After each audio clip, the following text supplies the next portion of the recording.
ən böyük xəzinə. Qədim dövrlərdə bir müdrik qadın yaşayırdı. Onun bircə oğlu var idi. Bir gün ölümünün yaxınlaşdığını hiss edən ana oğlunu yanına çağırdı və dedi: "Çox çətin günlər yaşadıq, çünki çox yoxsul idik. Ancaq mən sənə bir kitab qoyub gedirəm. İçində böyük bir xəzinəni tapmaq üçün lazım olan hər cür məlumat var. Onu sənə əmanət edirəm." Çox keçməmiş ana dünyasını dəyişdi. Onu dəfn etdikdən sonra oğlu kitabı oxumağa başladı. Kitabın əvvəlində bu sözlər yazılmışdı: "Xəzinəni tapmaq üçün kitabı əvvəldən axıra kimi oxumalısınız. Əgər əvvəlini oxumamış axırına keçmək istəsəniz, xəzinəni birdəfəlik itirəcəksiniz." Bu sözlərdən sonra kitabda uzaq bir ölkədəki xəzinədən bəhs edilirdi. İlk səhifələrdəki farsça mətn bir qədər sonra ərəbcə davam edirdi.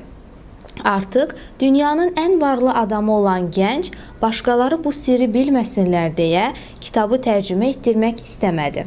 Buna görə də böyük bir həvəslə fars və ərəb dillərini öyrənməyə başladı. Bu dilləri öyrəndikdən sonra kitabı yenidən oxumağa başladı. Ancaq bir qədər sonra kitabdakı yazılar Hind dilində davam edirdi. Daha sonra başqa dillər gəldi. Artıq bir neçə dil bilən gənc çörək pulu qazanmaq üçün tərcüməçiliyə başladı.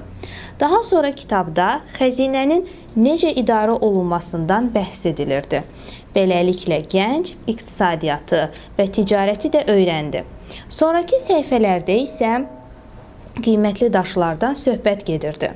Kitabın bu hissəsini diqqətlə oxuduqdan sonra gənc zərgərlik sənətinin sirlərinə bələd oldu. Öyrəndiklərindən istifadə edərək o başqa ölkələrlə daşqaş ticarətinə başladı və ölkənin ən varlı adamlarından birinə çevrildi. Lakin gənc oğlan kitabı oxumağa davam edir, xəzinənin yerini öyrənməyə çalışırdı. Gəncin şöhrəti bütün ölkəyə yayıldı. Padşah onunla görüşmək istədi. Söhbət zamanı gəncin ağlına heyran qalan hökmdar onu böyük bir şəhərin valisi təyin etdi. Şəhəri idarə edə-edə gənc kitabı da hey oxuyurdu. Kitabın ikinci hissəsində təbiətdən, səma cisimlərindən, texniki məsələlərdən söhbət açılırdı. Bu hissəni oxuduqca gənc oğlan tikintini, gəmiçiliyi, astronomiyanı, əkinçiliyi öyrəndi. Bu biliklər ona şəhəri daha yaxşı idarə etməkdə kömək edirdi. Çox keçmədi ki, onun şəhəri ölkənin ən zəngin şəhəri oldu. Padşah artıq qocalıb əldən düşmüşdü. Öz yerinə bacarıqlı və sadiq bir adam axtarırdı. Günlərin bir günü padşah gənci yanına çağırıb onu özünə baş vəzir təyin etdi.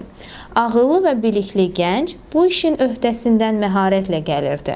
Eyni zamanda kitabı da yaddan çıxarmır, onu oxuyub qurtarmağa tələsirdi.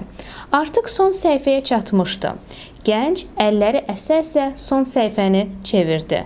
Orada bircə cümlə yazılmışdı: